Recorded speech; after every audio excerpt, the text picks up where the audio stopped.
I'd like to welcome everybody to this meeting on the broad theme of contextual theology in Asia. But these are doctoral students from the Gregorian, basically in conversation with Professor Steve Bevans, a founding father of missiology, no, but the notion of contextual theology, yes. So we have organized three doctoral students, two doctoral students and one recent professor, to talk about their exercise in Asian contextual theology.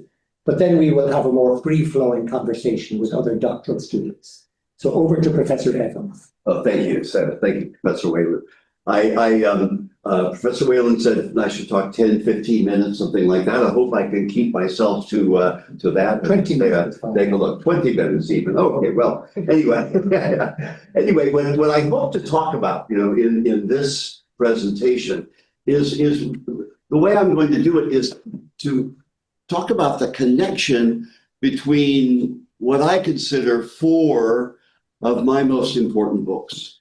And they are my first book, Models of Contextual Theology, 1992, and then 2002, and then Constance in Context, which maybe some of you have read, 2004.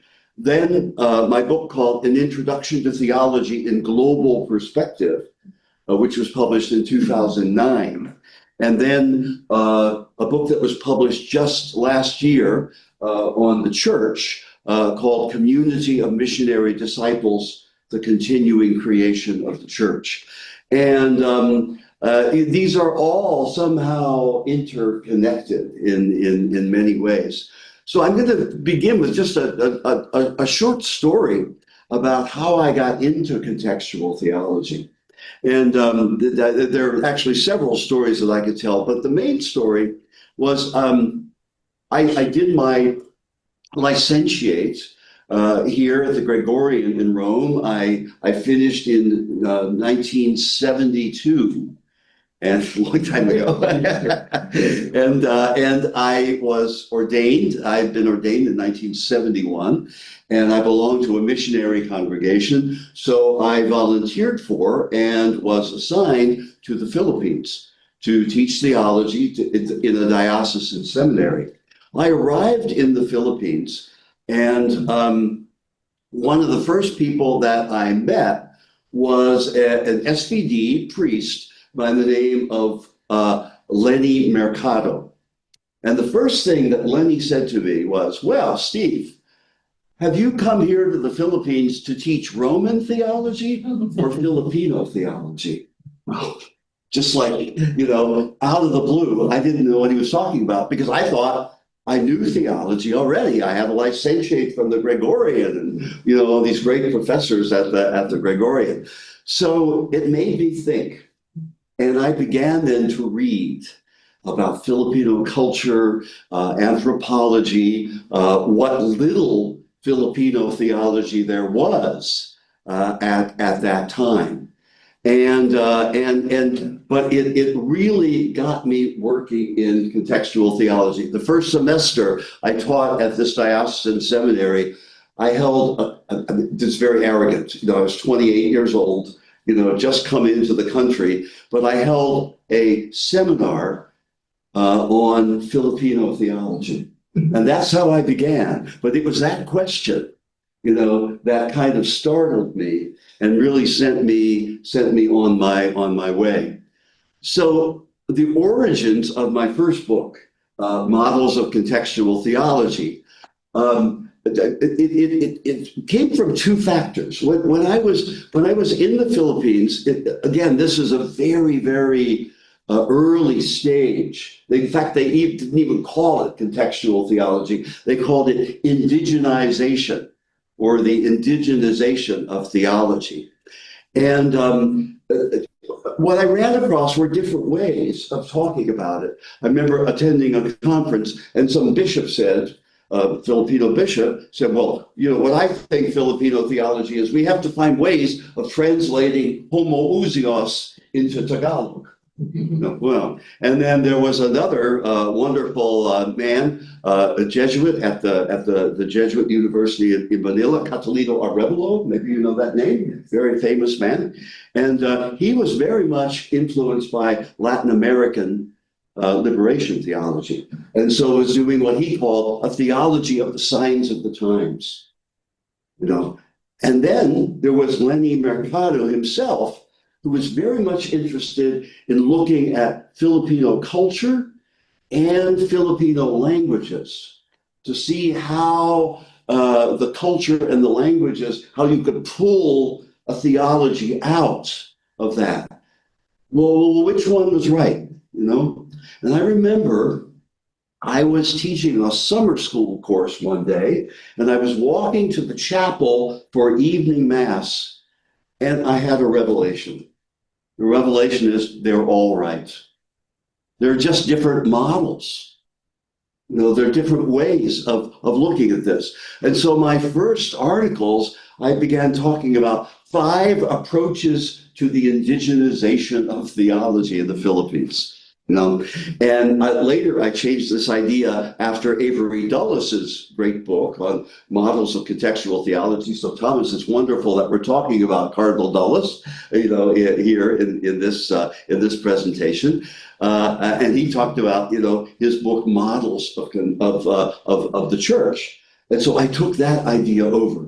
And I studied his work, and I studied the philosophers that, you know, he was using behind that, and so forth. So that was the one thing that influenced my idea of models of contextual theology. And the second thing was, as I was reading and reflecting on the whole nature of theology, because I was teaching fundamental theology, revelation and church in the Philippines. What I began to realize is, as I said in the second edition of my book on contextual theology, you know, there really isn't such a thing as theology. There's only contextual theology. You know, there's only, you know, Vietnamese theology and Indonesian theology and European theology, Roman theology. You know, these are all different ways that people have grappled with that. And in this way, Jerry, I was influenced by Bernard Lonergan. I had studied Lonergan a lot. I had several of my professors when I was studying theology in the States who had been taught by Lonergan and were very much influenced. We read Insight and we did, you know, all this stuff. But the 2 things where I was influenced by Lonergan was the idea that I think I'm getting this right, theology is the product of a dialogue between culture and faith in that culture. That's one aspect.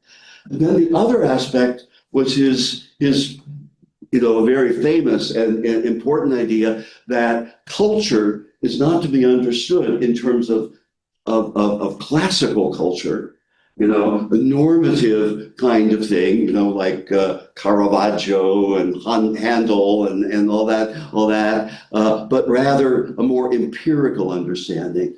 And in that understanding, then, every culture is good. Every culture, certainly imperfect, but is a vehicle of God's grace and therefore holy. So those were the things that brought me to write this book on models of contextual theology. Now, I talked in my book about the first edition was about 5, and then in the second edition, 6 models of contextual theology. Many of you have probably read the book and know it, but the translation model, which is basically an attempt to translate scripture and doctrine into cultural and contextual terms, or an anthropological model, meaning, you know, with the science of anthropology and anthropos, the human, that attention to culture can bring out things that add to or explain scripture and tradition in new ways. And then a praxis model, which is an analysis of a situation And acting on that analysis produces new knowledge. It's really the see, judge, and act method. And then a synthetic model that tries to weave all of these three things together, a transcendental model, which is really very much influenced by Lonergan. Obviously Kant, but Lonergan's efforts to get through Kant in insight, and basically his idea that true subjectivity results in objectivity. Authentic subjectivity actually leads us to objectivity. So it's a matter of somehow, trying to be, let's say, authentically Filipino, and at the same time authentically Christian, and have those scissors, that he uses in hermeneutics, come together like that. And then finally, in the second edition of my book, I talked about a countercultural model. And this results from a confrontation with secular culture in particular, pointing out how Christian faith, it takes culture seriously, but points out how Christian faith is in contrast to the present culture. Now, one of my many discoveries as a young theologian was the importance of mission as constitutive of the church. So this really kind of all goes together. That great line from Ad Gentes, paragraph 2, that the church is missionary by its very nature. And when Orbis Books proposed to Roger Schrader, another SVP and a colleague of mine at CTU, when Orbis Books proposed to Roger and I to write a book on mission, we brought that insight and the insight that all theology is contextual theology to bear on that book. So our idea was that in the history of mission, the church proceeded by upholding certain constants. We laid out 6 constants: Christ, church, eschatology, salvation, culture, and anthropology. But these were lived out, and they were articulated always in particular contexts. The context of the early church, the context of the Syrian church, which in the 7th century already had evangelized China. In the Middle Ages in Europe, I should say, and at the time when the West discovered new worlds and new peoples, the age of colonialism, and our own contemporary times. These are all particular contexts in which these constants needed to be articulated in a particular way.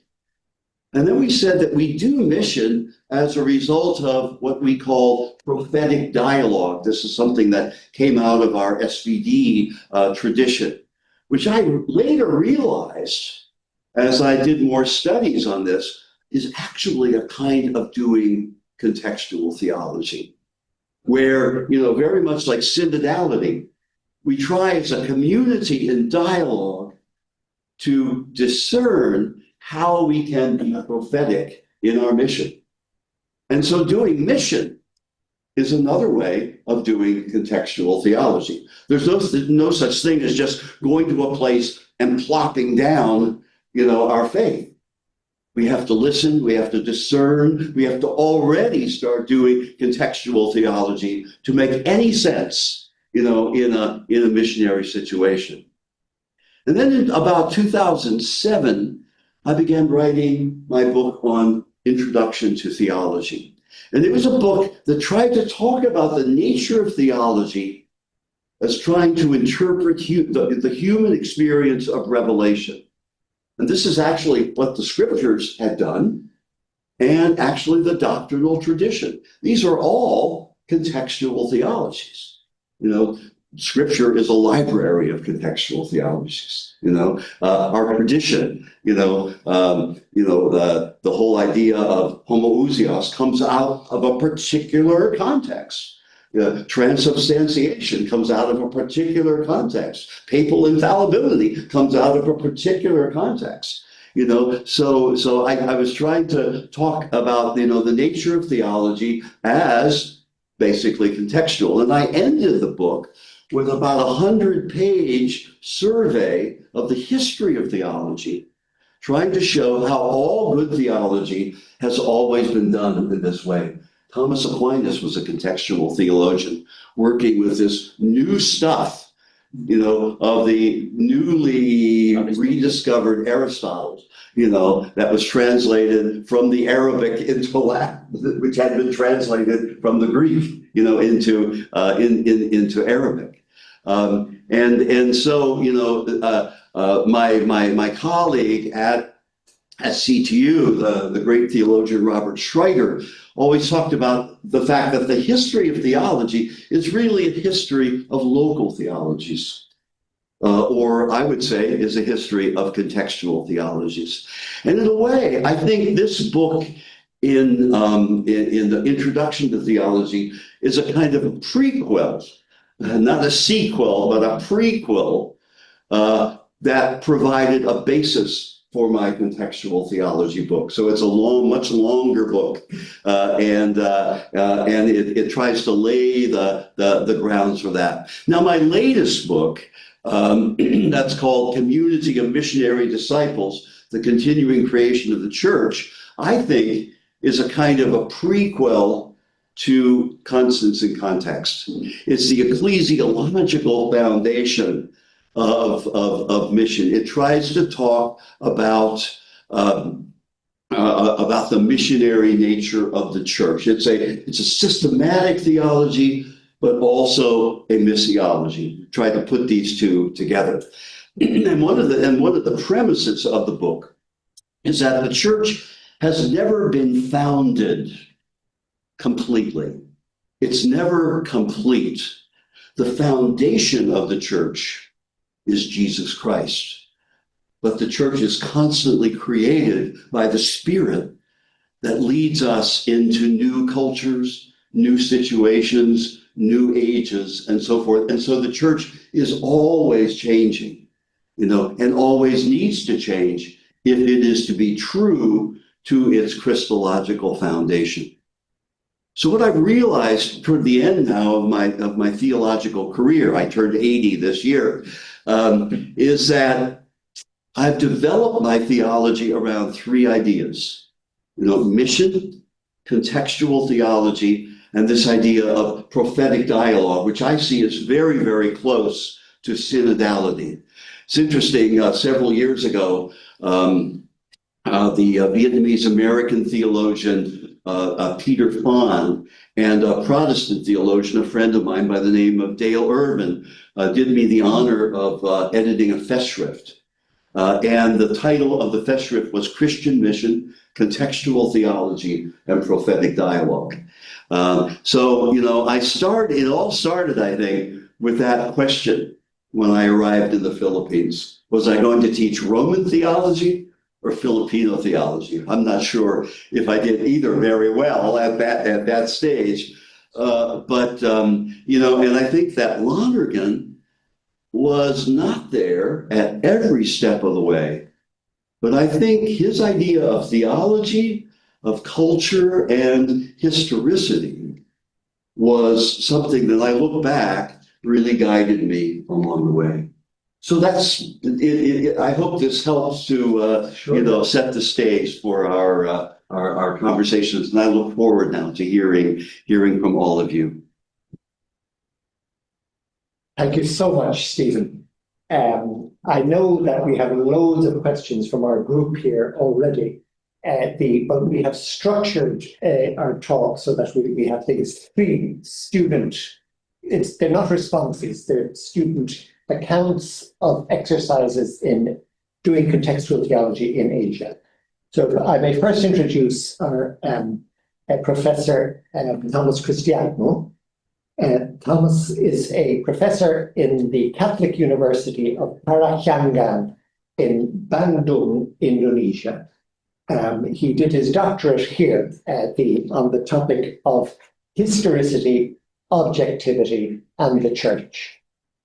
Avery Dulles and Bernard Lonergan in dialogue. He came here, we have a sort of a friendship between our theology faculty and his theology faculty. Let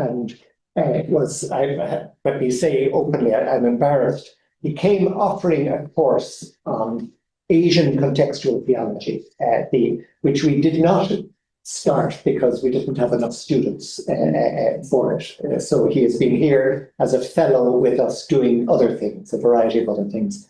And they keep making him work back from home as well. So he's on a Zoom a lot of the time. But anyway, so contextual theology is a center of his academic interest. So now to Thomas. So I have prepared actually to present my paper entitled Enculturation, Globalization, and Cosmopolis. I presented this in Marquette University last year. But after listening to what Steve presented, I think I changed my mind. So I would just do something a little bit randomly, But I will begin by this. The question that brought me to do all the research for my doctoral studies is actually this question: how can we do a contextual theology while at the same time we are still being objective, faithful to our Catholic tradition? Because sometimes we tend to be one-sided or too objective up until the point to become, well, let's say, we avoid this kind of polarization, but sometimes we fall into this to be traditionalist or too progressive at the expense of course, being relativist. So then, methodologically speaking, I studied Avery Dulles, and then I conducted dialectic Lonerganian scalpel to read Avery Dulles, and so on. That's what I did in my dissertation. And then, since today, I was going to talk about what actually happens in the field in Indonesia. I draw the inspiration from Aloysius Pieris, actually. So Pieris proposes 4 models of doing enculturation.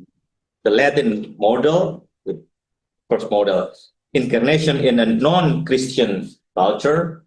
It doesn't work, he says. And the second model, the Greek model, assimilation of a non-Christian philosophy, again, he says, doesn't work. And the third model, the North European model, which is accommodation to a non-Christian religiousness, again, he says, it doesn't work. And the one that works for him is the fourth model, the monastic model, participation in a non-Christian spirituality. And by this model, Pieris means it is a monastic paradigm, which is an approximation to the Asian mentality. And he builds his arguments upon the assumption that West and East are two human thrusts incomplete without each other, and that they are manifested phenomenologically in agape and Gnostic idioms of the biblical and non-biblical religions. And then in short, this kind of models, one can pursue this kind of enculturation by creating communities. So Pieris' thought on enculturation is a brief attempt to carefully connect the two different worlds of the West and the East, and you can find an entry point of the project of enculturation in Asia. And the strongest points that he makes is that enculturation must be integral to the India force that deal with religious pluralism and poverty. So here again, the FABC's message of triple dialogue is to be treated together as a whole. Plus, now I would add, beside poverty, religions, and cultures, we have to consider as well the factor of globalization. And at the practical level, in our parishes in Indonesia, in Bandung, we always have basic communities, like 5 to 10 families. We gather every now and then. We celebrate Mass in houses, Bible sharing, and so on and so forth. So we keep doing that. So the idea from Pieris with the fourth model, we put into practice in our parishes in Indonesia. However, another step is actually needed before one can finally implement this idea of creating communities. While the communities may serve as centers of promoting enculturation, without a strong philosophical theological basis, they may not last for long and cannot develop optimally. Now, this is here that I invoke Bernard Lonergan's idea of cosmopolis, because I think his idea of cosmopolis can serve to strengthen the foundation of such communities, especially because Lonergan's cosmopolis is a cultural attitude that encourages interior liberation through a constant dialectic toward authenticity. So actually, to the idea of Pieris creating basic Christian communities, I add this point of Bernard Lonergan, because we cannot just gather together in one place and begin to talk, to do Bible sharing and so on and so forth, if we do not try to bring everyone, including ourselves as the priests, as the clerics, as the ordained, to move toward interior journey to authenticity. So my proposal is actually, we keep doing this idea of basic Christian community, because we have sharings and we celebrate the Eucharist in houses, but we always need to do some kind of formation, not only giving information, but really inviting those involved in basic Christian communities to reflect more deeply their journey of being a Christian, of being a better disciples of Jesus. And I think this is the real challenge that we find, especially in the context of Indonesia today. Because many would try to do formation in terms of doing catechesis. So it's more giving information. So we can find many priest YouTubers, of course, they do very great jobs. But I think something is lacking if we just focus on the information, just by giving the information, how many popes we have up until today, and then how it is exactly a new pope is elected. How is it exactly the cardinals gather, and then what is going on inside the Sistine Chapel? Of course, but it seems like both from the part of we who teach, it's more convenient to give all those things, even the color of the Pope's shoes and so on, so forth, where he will reside. But I would say, to be authentic, we need to go deeper than that, reflecting our Christian faith, reflecting on. Then the task of the pastors is actually to invite people to reflect more on their faith, to move toward authenticity, to be, if you say, what is it? You say 100% Filipino? Oh, no, authentically Filipino, authentically Christian. In Indonesia, actually, we have the word 100% Catholic, 100% Indonesian. So that's actually our goal. And I think this kind of formation is needed badly to be able to move that, instead of just doing with the informative things, which we usually give in the catechesis. I think this is the whole project that I would like to pursue later in my academic career, that now I also involved in the diocese with the synod process, the synodal process in the diocese. I think that's all I can share. Thank you. Thank you very much. We have exceptionally punctual speakers today, so thank you. Please store up your questions for each of our speakers. So I'll next invite Sister Fabina Rudom. I'll let you introduce yourself a bit, but maybe not, because Sister will be too humble and too shy. A Loreto sister from the north of India, the very north of India, already a lecturer in our Jesuit theologate in Delhi. So I'll just get the camera.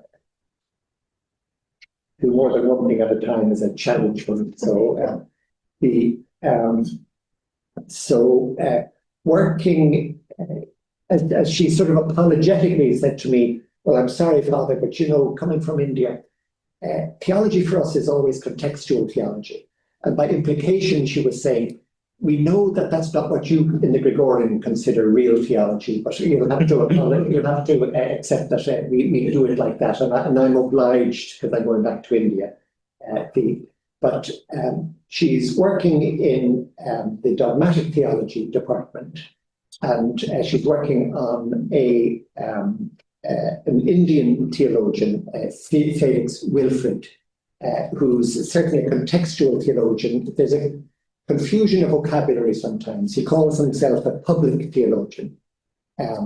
But she's bringing that together with Lonergan from a Christology point of view. So she's at the stage of having submitted her argumento, and it's really the Christology of Lonergan, a little bit, well, in comparison with Felix Wilfrid, and a certain kind of as a measuring stick for the public theology of Felix Wilfrid. So I hope I haven't been anticipated your entire 5 minutes, Sister Udom. Thank you. I would like to actually acknowledge Professor Steve that we do use your models, but I was teaching Introduction to Contextual Theology to the students for 2 years, and we always use your model, but I think we have this book for the Indian contextual theology, and in that book it's referred these models. But unfortunately, I think they use the first edition and not the second one. So this countercultural model is somewhere missing in that particular volume. So I'd like to share, before I go to my thesis, just to tell a gist that how we do contextual theology in our university, our college is, we have a system that students have four lecture hours. And after that, they have a break. Then all of us have to go to different locations for to work. Like we are allotted to Central Jail. Some of us are allotted to the red light area. Some of us are in slum. So this is a daily thing. And for each group of the students, there is a professor who is a guide. So when the student goes to this this particular location, they have to. When they come back, every week we gather this way, and it's a professor's duty to help them theologize in what they have already experienced in the book. Then they write a paper. They have a monthly paper or weekly paper, or in once in 3 months, we come together as a whole college, and again there is a reflection. So that is the way we help students to contextualize, because somewhere I think in our context we have this. You know that Indian context, the poverty is one of the major things, and religion is another. The cultural diversity is the third one. Now the environmental issues. So the 4 things which our college sends the student to have that experience daily and come back daily. So they have the academic study in the morning, and afternoon they have this contextual experience which they have to put them together with the help of the professors. And I grew up in that context. So. And somewhat, when I was a bachelor student, I thought that I know theology. You know, I know it all kind of thing, because you felt it that way. And the deeper I'm going into it, I'm realizing, no, it's a, there is a more room to know, or rather some of the things I have to like let go of my own conception, which is not very authentic or true to, what is closer to, let's say, gospel. So there where I come from, and why I'm here in Gregorian is one of the big thing. I think Professor Steve, like I grew up with this kind of lecture, So I felt the need for myself. I think it's not the need of all the Indian theologian, but personally need to be grounded in more of what we already have, the corpus. And I'm fortunate to meet and encounter Lonergan, which he has I feel that he has both kind of thing, like both to offer. There's a glimpses that he could offer to the Indian context, even though he's not directly related to it, as well as help me grounded into being authentic Christian. So it's a both thing, because I have been in the world where we are, I think you touched somewhere talking about sometimes I'm in the other side. and not this side, authentic Indian, and somewhere I feel to be authentic Christian kind of thing. So there's some kind of dilemma, even though maybe I'm not able to articulate in a way of being Indian Christian, but that is there. So for me, this research is, helping my own self, and I'm really grateful to Father Willem that, which is like self-appropriation of Lonergan for me is key for my own, those three conversion and being authentic to what I'm doing. So when it comes to what I'm doing, I hope I'm keeping the time. 2 minutes, okay. Okay, take some of the other minutes if they've left me. So when it comes to my research, it's like the search of both, let's say, to put in your words, which I have not put in, but now I'm going to put it like being authentic in both sides. My interest actually lies on researching in Christ's unique identity and his salvific significance in Indian context. And Indian context, when you say it's more like a one continent, you cannot, because a lot of Indian, I think some of us know that a lot of Indian contextualizing theology came up as though it's for whole India. But later on, they had to humbly accept it's not for whole India. For example, the liturgy was liturgy, the Indian liturgy. It came up as Indian liturgy. But when they started promoting Indian liturgy, like let's say the 90% of Indian Christians says this is not our liturgy, because one Indian is different than another Indian. One state is different than another state. So it is nobody can say this is an Indian theology. As you say, it has to be again broken down into let's say the Tamilian theology or Dalit theology, or it has to be again broken down when it comes to Indian context. So for me, I have these two great giants, I think, to help me with is Lonergan, Bernard Lonergan, and Phyllis Wilfred, both expert in their own fields. And especially for Lonergan, I think for me, one is the self-appropriation of his conversion. Another one is his understanding of the salvific history. All these things could help me. And my theme of my research is to sum up all things in Christ from the perspective of Lonergan's history to Phyllis Wilfred public theology. And the whole, I don't need to say about Lonergan because all of us are aware. Yeah, that's okay. No need to say. Yeah. So, word on Felix Wilfred. Okay. Now, Felix Wilfred, he began he's one of the Indian theologians who has written extensively. So most of our writings, even if I have few names of the research students' topics. Most of our topics, if you look at the Indian students' topic, it is more respond to the context. Most of our topic are picked that way, that you respond to particular context. So Phyllis Wilfred is also one of the theologians who responded to the Indian context in most of his years. And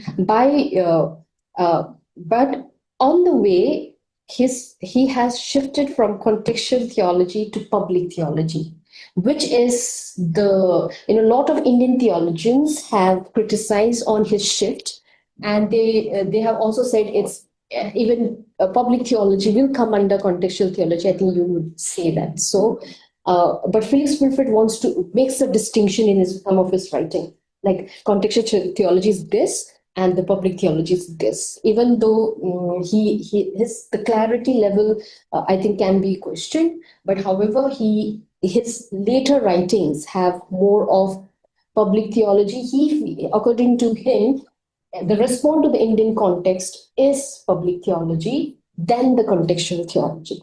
Because he tries to put everything together. When you read his material, you'll find that because the Indian context, when it comes to religion, when it comes to culture, when it even comes to poverty, he sees there's a political dynamics into it. There is a huge political dynamic, because for let's say for the European culture, religion is a private affair. But for Indian culture, religion is a public affair. It's not a private thing. So if it's a public affair, then it has again a political notion, and it has so he tries to build in that way, but unfortunately he doesn't put it with lot of clarity. So my thing is like, I also have this bent towards in Christology, and I found Lonergan's writings, be it the incarnate word, the redemption, the ontological and psychological constitution of Christ, this all can give the dialogue with Phyllis Woodspread public theology can give depth to my own, let's say, search or seeking, as well as also contribute to the Indian theologizing community.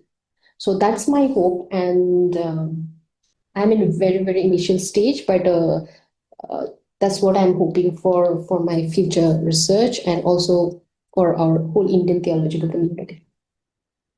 Thank you very much. Thank you very much. Again, I know that there are many questions. We have followed together in the Schola Doctoralis the specific academic interests of our different doctoral students, and I can think of overlaps with nearly everybody in this room with what has been said. But we are still following this slightly formal procedure, and we proceed now to Father Luke Benedictine.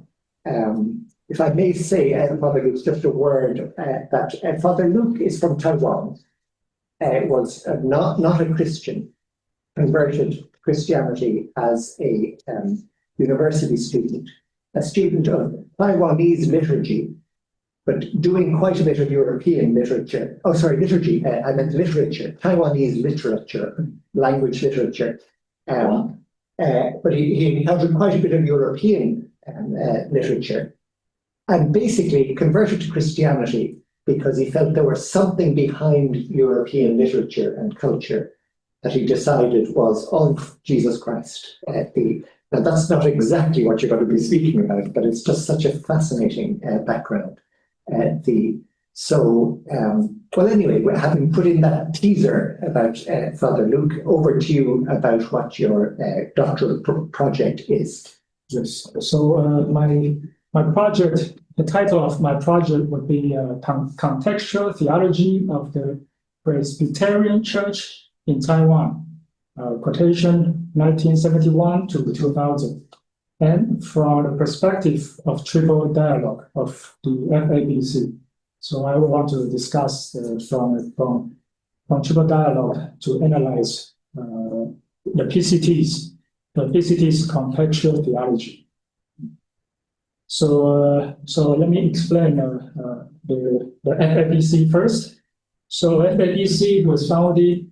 FABC is Federation of Asian Bishops of Conference. Yes, it was founded in 1972, and they had the first plenary assembly in 1974 in Taipei. So the first time they came together was happened to be happening in Taipei. So I found that was confidential too. And so during that first plenary assembly, they created this idea of triple dialogue. Asian bishops wanted to respond to the vast situations in China, in Asia. So they proposed these three dialogues: dialogue with people, dialogue with the culture, dialogue with religions, and this is a triple dialogue of the FABC. I found this is some kind of contextual theology. Maybe I can use to help me to analyze the PCT's theology. PCT is the Presbyterian Church in Taiwan. The abbreviation is PCT. And during that time, during 1970s, in Taiwan, our country, Taiwan, also underwent some we can say trauma. So before 1971, Taiwan, also known as Republic of China, represented. So before 1971, we had a seat in United Nations, but because of the visit of American President Nixon to China, And the Republic of China withdraw. We withdraw. We left UN. So by that time, certainly as a Taiwanese, you feel uncertain, right? You feel we are going to be abandoned by first American, and maybe the Chinese communists will come over. So there was a great trouble, great preoccupation for many Taiwanese. And so by that time, so the PCT, this pastors, public a document called Statement on Our National Faith. Basically, in this document, they say we deserve our right to choose where we can live, and we have a human right, and we love freedom and democracy, and we don't want to be governed by Chinese or what. So that's how that is the first step of the PCT to get involved with politics in Taiwan.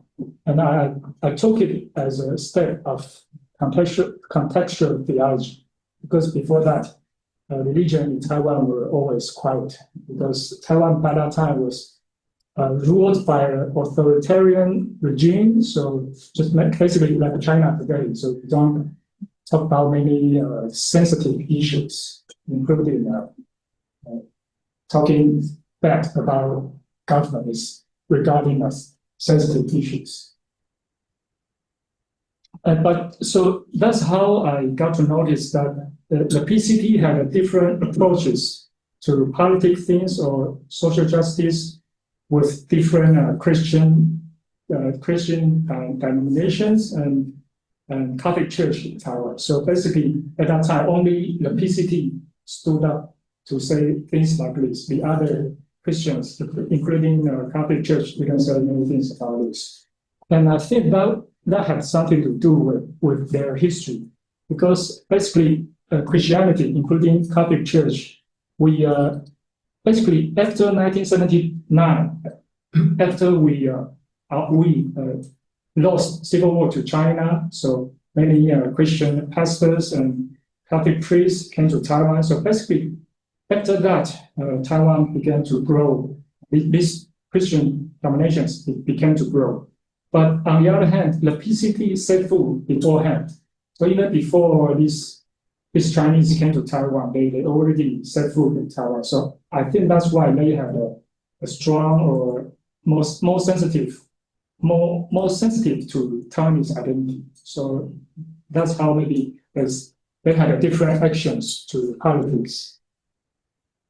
And also our ruling party, the current ruling party in Taiwan, had a strong relation with PCT. So PCT played an important role in democracy of Taiwan. They helped to found the first opposition party in Taiwan, which is the current ruling party. So my motivation to study this topic is that even before I just like Barbara introduced me, so I studied Taiwanese literature. And so for Taiwanese literature, the Taiwanese identity is always an important issue. So by that time, I learned that Taiwanese identity was important. But even today, Taiwanese identity is a very strong issue in Taiwan because of China's threat. Even today, we talk about Taiwan, China. Even when we go abroad, you have to talk about Taiwan, China with foreigners. So even today, if you are Chinese, or Chinese for us is very serious issue. So I'm interested in this identity issue. So that's why I want to take PCT as my study case. Also, on the other hand, as a Catholic, I also want to study how they responded to politics, because I thought Catholic Church was a little bit reserved. So I want to do some maybe ecumenical dialogue and try to use like Catholic method, like triple dialogue, to do some academic dialogue. Yeah. And also, it is another coincidence is that the term contextualization actually was created by a Taiwanese Presbyterian Church in 1972. So that's how went together. So that's when he want to study this subject. And also this guy called Shokiko, I hope I pronounced correctly.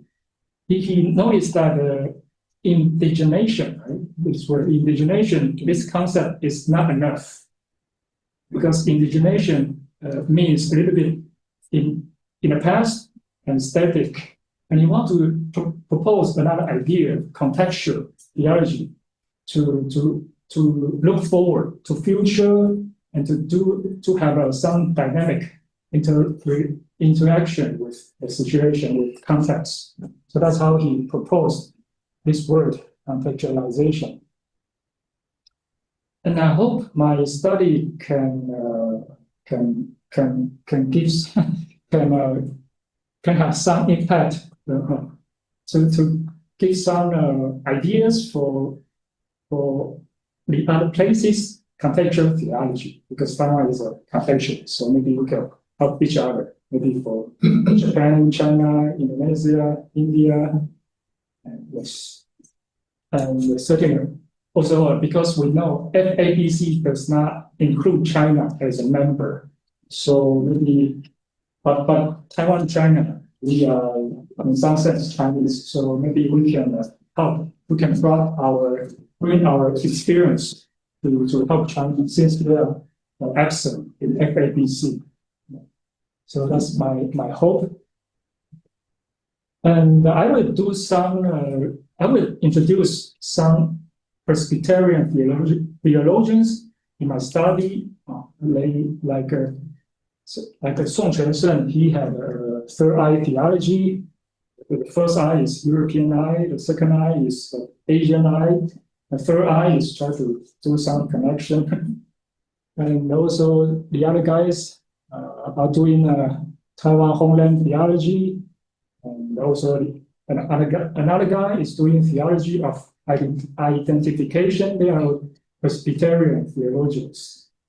And also I will do some adjustment for triple dialogue, because so triple dialogue, we've had poor and culture and religions.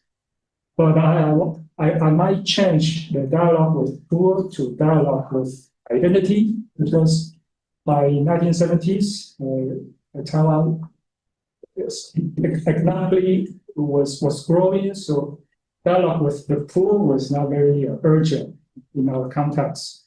On the other hand, our identity desire was even stronger, so I want to shift dialogue with the poor to dialogue with identity. And maybe that's part of my conclusion, but with triple dialogue, I probably will say regarding the PCT's theology, they might be good at social justice and identity issue, they are good, but they might be weak regarding inter-religious dialogue, and because since they are so involved with politics, so sometimes they created some incredibility, because people thought they are doing politics, they are not doing theology. So that might be the weakness. Okay. Thank you very much, Father Luke. So we'll take a 5-minute break now, and we'll pause the recording. Okay, welcome back, everybody. We now have the arrangement of inviting Professor Bevans to respond to our speakers, and then we'll open the discussion to everybody. So, well, thank you, Jerry. I'm really honored to respond to these three. I mean, very short papers, but I think you had a lot. Each one of you had a lot in them, and I found them very stimulating. And I probably can't respond as deeply as I think your papers deserve, but nevertheless, I'll try. One of the things that I first of all saw with Thomas's presentation that, you know, I think that is really the issue of, you know, the question of, you know, 100% Indonesian, 100% Christian. And I think that that's the question that should drive us. You know, that being Christian does not mean giving up our cultural identity at all, but rather, you know, Christianity should enrich our cultural identity, and our cultural identity should enrich our Christianity. One thing, you know, it's kind of hard to keep a balance, but I think what's really important when we do contextual theology is to recognize that, you know, this is risky business.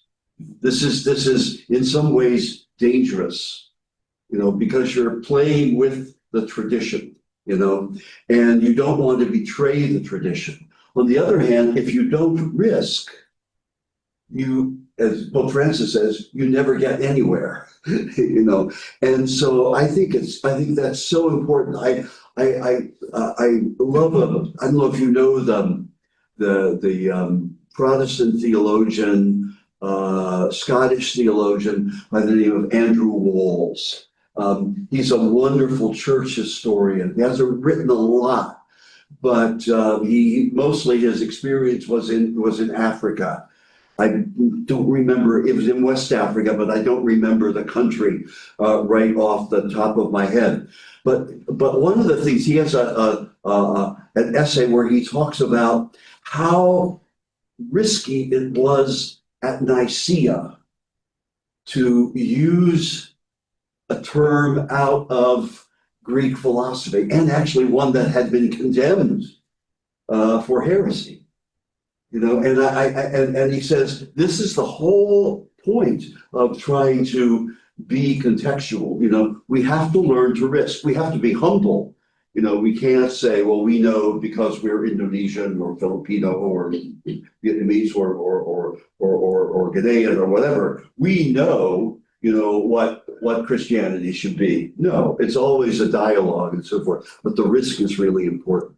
One of the things that struck me in your presentation, and I hope I'm not reading into it, but how it seemed to me your approach with Lonergan is so much of my transcendental model. You know, that whole idea of authentic Christian, authentic Indonesian. I think, you know, as we go deep into those and keep on dialoguing with those, I think we do come up with something, you know, so that adaptation of Lonergan's, you know, hermeneutics method of the top blade of the scissors and the bottom blade of the scissors. I think that really is what you're trying to do, or what you did, you know, and what you're trying to bring about. But I think authenticity is really an important key in this regard. So I really laud you for that. This really sounds like a great dissertation. I hope that you can publish it, or have you published it somewhere? Parts of it. Part of it, yeah. It might be something for a full monograph. You know, Pabina, it's wonderful that you're working on Felix Wilfred and of course Bernard Lonergan. I miss Felix very much. He was supposed to come to the conference that the SVDs held here several months ago, and he died like a month before. Yes. And so, you know, we were scrambling to get someone, and we were lucky to get someone very good. But, you know, he's a marvelous guy. I worked with him a couple of years ago in Korea at a conference in Korea, and I got to know him fairly well. And he's just a marvelous person, Yes. you know. You know, it's interesting. The way you say that you do theology in your area of India, it really does reflect the praxis model, doesn't it? You know, you do the lectures, and then you go and you work, and then you come back and you reflect on that, and what new knowledge can we get out of that? But what I really appreciated was your hunger, I think, to realize that maybe that's not enough, that we do have to know the tradition. You know, there's a great line from two American theologians, Jim and Evelyn Whitehead, who talk about the importance of befriending the Christian tradition. You know, maybe we can't know it all, you know, and nobody can ever do that, or except maybe Yves Congar or somebody like that. But to befriend the tradition. And I thought of one time, this is a long time ago now, 2009, I attended a conference on contextual theology in New Zealand. And there was an indigenous New Zealand woman by the name of Jenny Tepa. She had studied in the States. And she said, you know, they told us, oh, you got to do contextual theology. And so we learned all this stuff about contextual theology. She said, I came back to New Zealand and there were all these white men that I had to contend with. And I didn't know the tradition. You know, I knew about contextual theology, but I didn't know the tradition. And she said, that was the big lack in my theological education. So I think the fact that you're doing this, you know, really makes a lot of sense. And I think, you know, I think that shift to public theology that Felix Wilford did, I still think it's a kind of a contextual theology. Of course, all theology is contextual theology, but you know, not all contextual theology is public theology, you know, and it's a particular way of doing it. But I think it reminded me very much of what Shoki Ko said when he kind of invented this idea of what he called contextualized theology at the time. And he said, you know, as you said, Luca, that you know, when we talk about context, we go beyond culture. You know, we get into politics, you know, and we get into contemporary issues and you know, new thought forms and things like that. So I think that what Felix is doing is a contextual theology, but he's focusing much more, you know, not so much on, you know, Indian culture, which is almost impossible to what is Indian culture? It could only be cultures, right? And many of them, 30 states, probably 90 cultures, you know, at least. So I also commend your work. I think it's going to be a wonderful work. And I think by immersing yourself in the tradition, I think that's going to make a big difference for you. You know, I know it has for me. That was my Gregorian. I have, you know, I immersed myself in the tradition. I knew the tradition, and so I could play with it, you know, and so I think that's really important. And then, Luke, I think it's very interesting that when Jerry told me that you were writing on, you know, Presbyterian theology, and I was. You know, I said, well, he must be a Presbyterian. That's interesting. He's going to the Gregorian, you know. But I think you know, how you put it, it really makes sense. Because when I think about it, I began thinking about the great seminary in Tainan, and which is really the Presbyterian stronghold. That's where Shoki Ko was actually, I think he was the dean or the president at one time, and he had some hard times and everything. But you know, they are very Taiwanese as opposed to Chinese, and they are very outspoken. And so I think this is really important. I can't remember his other name, but you know, there's also a theologian in Taiwan named Poho. You know. And I don't know it, but anyway, he's very also important. He got many different names. Yeah, okay, that's probably the case. So well, it's interesting. I think the triple dialogue, it can be critiqued, and particularly in different contexts, it can perhaps have different shapes. So I think that's a worthwhile thing too.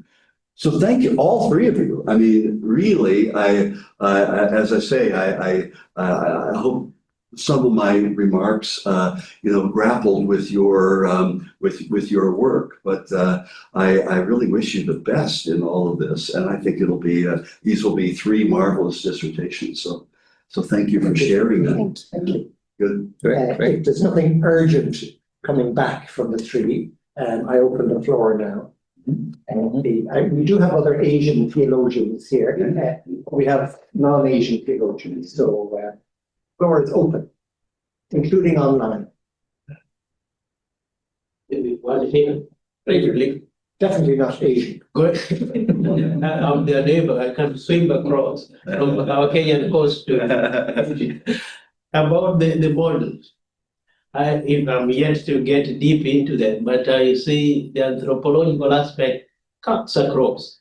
So how would you differentiate or single out the anthropological model, or what is it that makes it different from the other 3 or 4? Yeah. I think the big thing with the anthropological model, now one thing to say is, and I say in the book, Forward to the table, Gabriel. Just sit at the table, yeah. Bring your chair up, that's all, for the video's sake. Yeah. Indeed, Suki, welcome to sit in that chair, Suki. Just fun, this will be recorded for eternity on YouTube. Oh, yeah. So, Okay. welcome, sorry, go ahead, Gabriel. Yeah. So as I say in the book, these models are they're kind of fictions. I mean, you can't take them. I like to use the word of Reinhold Niebuhr talking about symbols. You take them seriously, but not literally. They're vectors. They're ways of looking at. But they all kind of blend into one another, and sometimes they can be used in dialogue with one another and to support one another. However, I think what is particular about the anthropological model is it is much more welcoming of the presence of grace in a particular context than even, say, the translation model. The translation model would weigh more on scripture and tradition. The anthropological model would weigh more on people's experience. And so they would look at their experience. Let's take the experience of Ubuntu, for instance, just as George brought up. You really study that, and you read what anthropologists have to say about that, and you interview people about that, and so forth. And it's almost like you pull theology out of that particular custom or that particular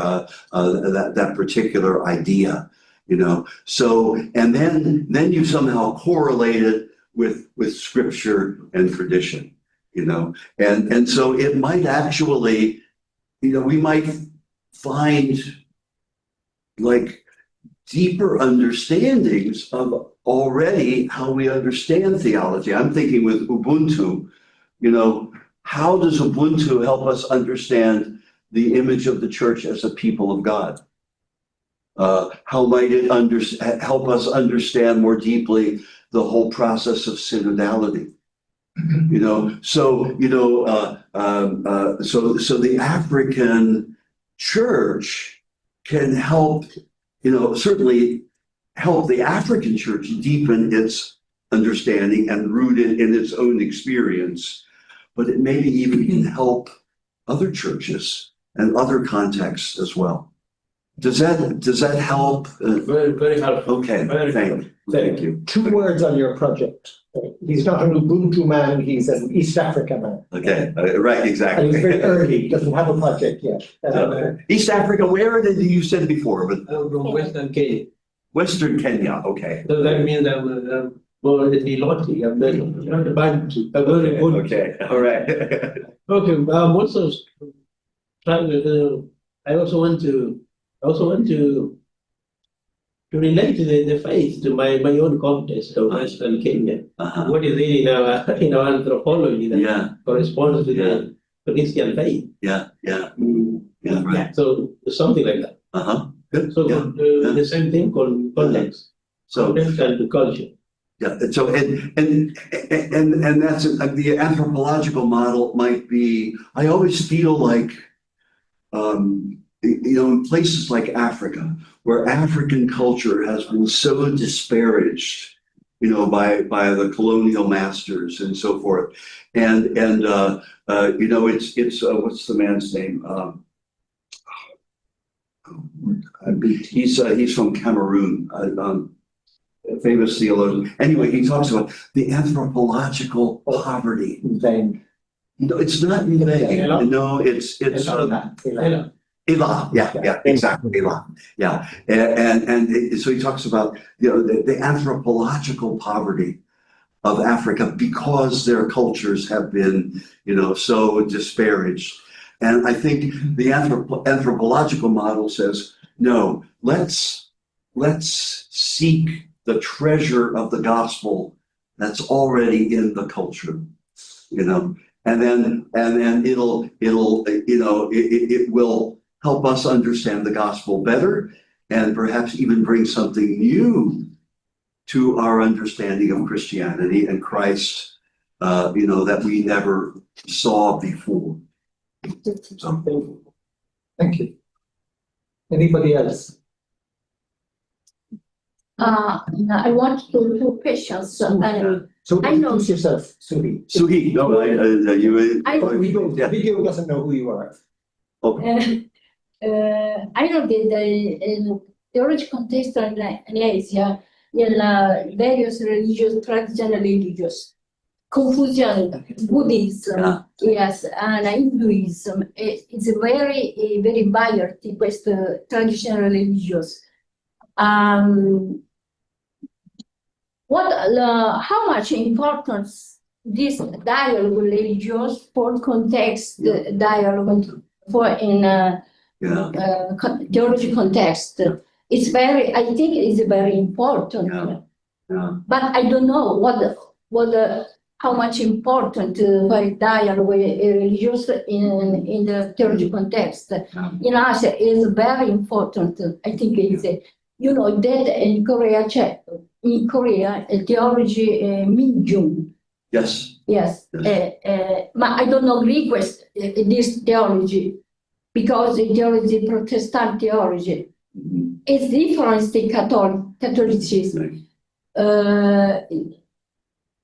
This theology is come from the liberation theology, Yes. but I don't agree. Yes, it does. Yes. That's a very good question, and you touch on something that I think is certainly in the first edition of my book on models. It betrays the fact that I was writing it in a Philippine context, which is a Christian context, and so I didn't deal that much with interreligious dialogue, But I think it is extremely important. In my second edition, which, I don't know, it's interesting. My book is translated into Korean, Yes. but it's the first edition. It's not the second edition. But in my second edition, I tried a little bit more to say, I think it falls more within, like the anthropological model. In that we try to, in our dialogue with other religions, how can we find things in those faiths which can actually perhaps even enhance Christianity? So I would say that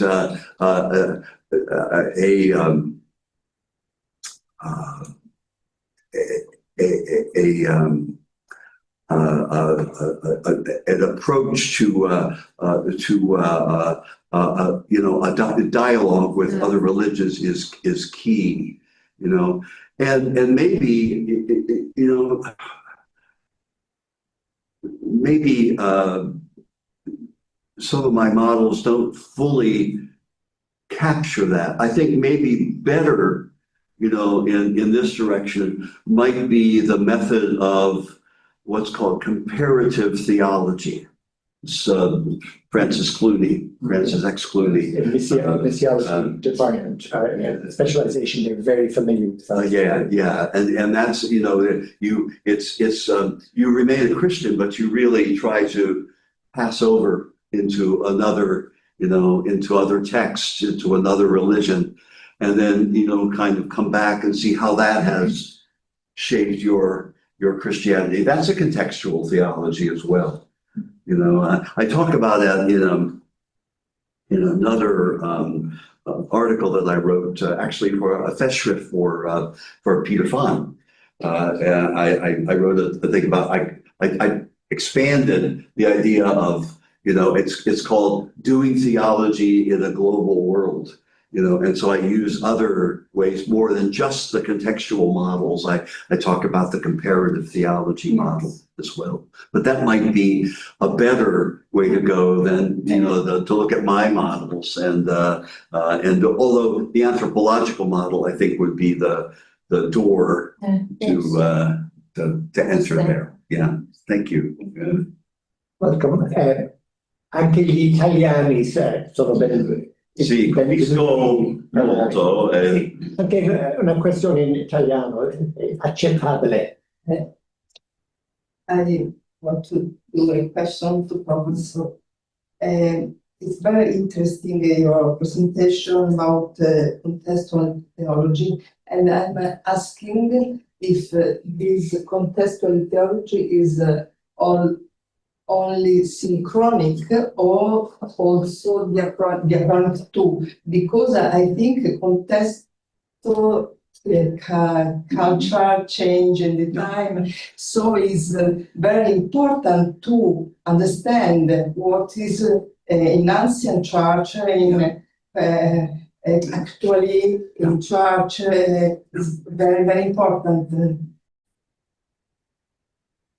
Okay. So I do too. I think, and that was, I think, the point in in Rogers and my book, Consonance and Context, to look at the contextual nature of the history of mission, and then also in my book on the Introduction to Theology, to look at the history of theology as a history of local theologies or contextual theologies. And I think when you do that, you begin to see that theology has always been this way. I mean, you look at the New Testament. Why do we have 4 different gospels? They are 4 different Christologies coming out of 4 different contextual realities, you know. Luke perhaps more Gentile, and John perhaps more I don't know, Jewish, but mystical and so forth. I'm not sure. All the others, but I think that you begin to see that it's not just what we have to do today, it's what we've always done. But now I think because of, the turn to the subject, which of course, the transcendental Thomism embraces, I think we're much more aware of it, and we're much more able to recognize the importance of it in our day and age. But somehow or another, there always was. Any good theology, I think, really took into account what was going on in the world. Could I presume, just to make a comment and to speak up for Latin America, because we don't have our Latin Americans with us just today, very much in continuity with what you've said. For me, it's the ability to become self-conscious about the contextuality of theology. It's a modern phenomenon, hermeneutic philosophy. Vatican II as a landmark for Catholics in that respect. So just a word about Latin America, Pope Francis, actually. The intellectual layman Alberto Metol Ferrer Yes. is well known in Latin America from the 70s, 80s, 90s. Very influential on the young bishop and then Archbishop Jorge Bergoglio. He was from Uruguay. He used to work for the Latin American Conference of Bishops. But talking about being self-conscious, so it's almost like he reflected just like your book reflects the contextuality, going back to the Church of Alexandria and its contribution to the Council of Nicaea. But he had this theory that there were, throughout the history of the Church, there was innovation that started in some region or other of the Church. But there came a time of maturity within that region when they basically provided a pope to the Church, and that became a more universal gift and step forward in the Church. He spoke about Northern Europe contributing to Vatican II, for example, but there was all sorts of historical points in the middle. But already in the 1980s, he was saying the Church of Latin America has to sort itself out. The struggles over liberation theology, Marxism, the difference between Argentinian theology and the other countries of Latin America, with the preference for the Argentinian theology of the people. So he made great friends with the young Bergoglio when Bergoglio had just been made a bishop. But his big point, he died before he saw this unfolded. He said, the Church of Latin America needs to accept the challenges that came from the Vatican about Marx and liberation theology. Nevertheless, there's something of enormous value emerging in Latin America of a contextual nature. We need to wait until the pontificate of Pope John Paul II is finished. We need a short pontificate of one more European pope so that we in Latin America can get our act together and articulate what is our position. And then the Church of Latin America will be ready to offer the Church Universal a pope.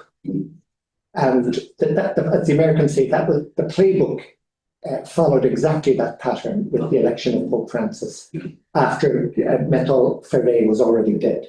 So just that point about making self-conscious, becoming self-conscious of the contextuality of theology, and then in a certain sense directing theology all the better, because we have this self-consciousness about the method of contextual theology. And I think we have our second Latin American pope in Pope Leo. Yeah. We shouldn't think of him too much as an American. Yeah. You know? And Latin Americans don't think of him as a USA American. No. Yeah. That's another discourse. Okay, anybody else who'd like to, or Don Biasio, I'd sort of introduced before. Introduce yourself a little bit. I introduced me before. Okay. It was and I have only a question is to Father Stephen Vivas. And all of us, we have a different culture, different language, different land. But in the same way, we have the same device, okay?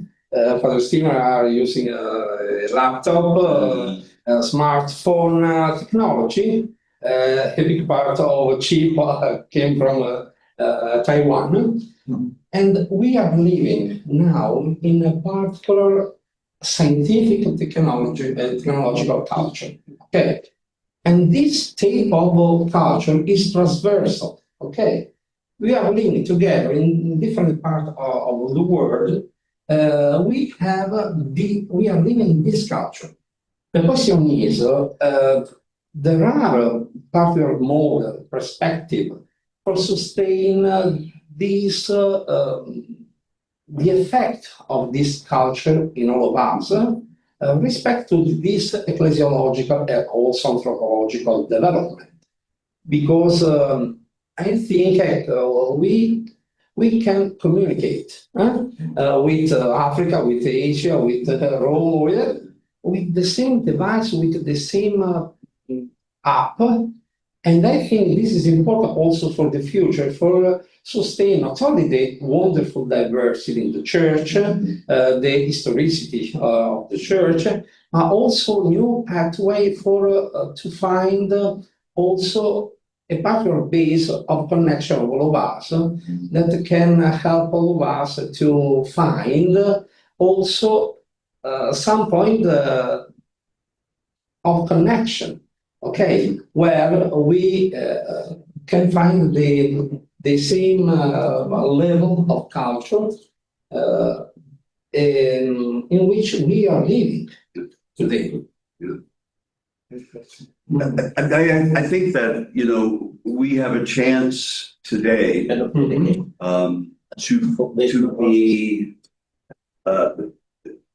be truly Catholic. You know, that, you know, when we listen to one another in our local situations, you know, and yet are connected to one another by our one faith, and we can be enriched by one another, you know, by the various contextual theologies that we bring. I think this raises our Catholicity to a really intense level that it never has been before in history, which is an exciting prospect, you know. And I think that's why I've written things on this too, that you know, the next step after contextual theology is to have an intercontextual theology, that we're constantly, you know, Africans should be reading Asians, and Asians should be reading Africans, and, you know, Indonesians should be reading Latin Americans, and you know, and US people should be reading you know, African theology, as you know, and just that whole cross-fertilization. I think that it still remains, you know, an Indonesian theology and so forth, but getting lessons from a wider, you know, a wider perspective. Thank you. We can continue, but we're in wind down phase now. So any other comments, or anybody who's not spoken yet would like to say a word, or matters arising? Not really. Okay, we have some people who are very capable of speaking, but are a bit more quiet. Oh, George. Okay, away you go, George. Well, George, I was wondering, I was thinking of you,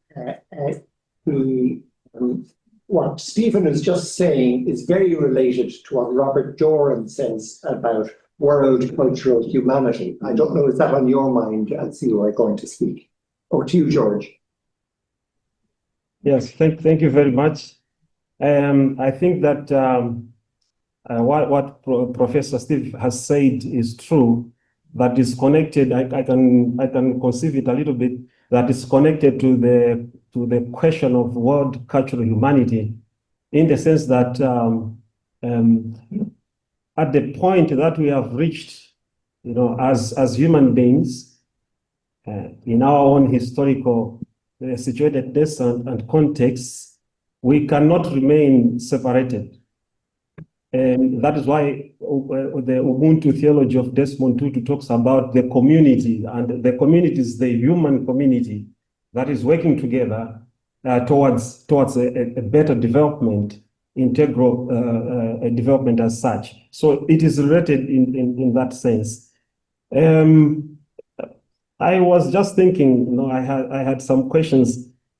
I was thinking, why is it that there is always a kind of a resistance to allow other theologies? For example, we're talking about Black theology, we're talking about liberation theology, or African theology, Asian theology. There is always a kind of a resistance, no, there.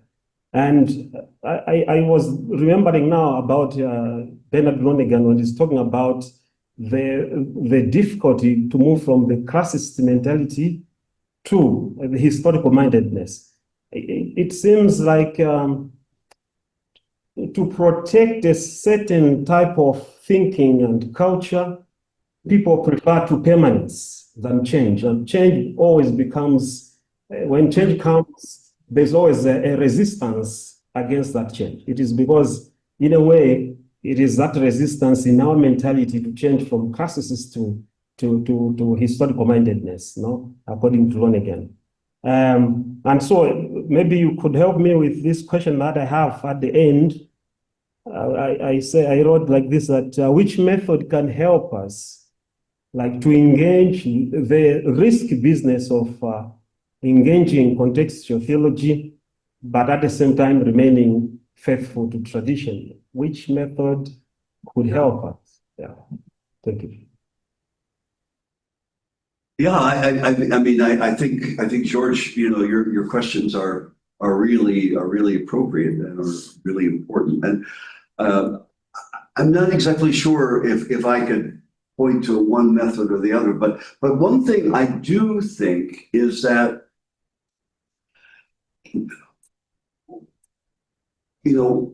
one of the reasons why we are so afraid to risk, to say that what you're doing, in your research is as important as, someone in Germany writing a doctoral dissertation on Jürgen Moltmann. And I think obviously there's a Western bias, there's a colonial bias and so forth. But I think there's also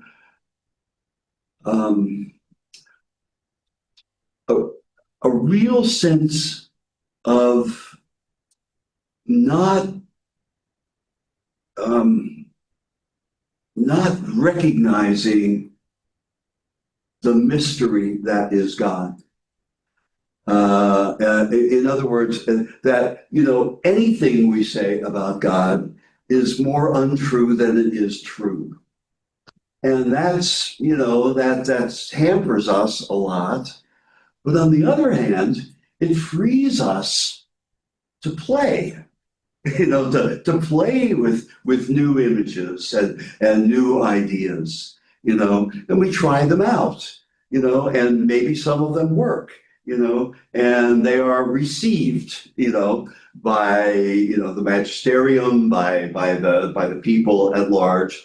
But I think that, I think we have this idea sometimes that, Thomas Aquinas's idea of the Trinity is the way God really is. And that's not true. Lonergan's reflections, on the Trinity and the Verbum and all that stuff. I mean, these are speculations. These are ways of talking, but this is not. I am going to quote my favorite theologian, Elizabeth Johnson here. She says sometimes we think with these doctrines of the Trinity that like the scholastic theologians or the magisterium, whatever, gives us a telescope that we can look directly at what God is really like. That's not true. That God is always greater than anything that we can say. And so again, that's limiting, and yet it's freeing as well. And I think as long as we are, again, this thing of being authentic in our faith, and trying to be authentic in our cultural identity and humble, that we don't have all the answers. I think we could be able to recognize the fact that,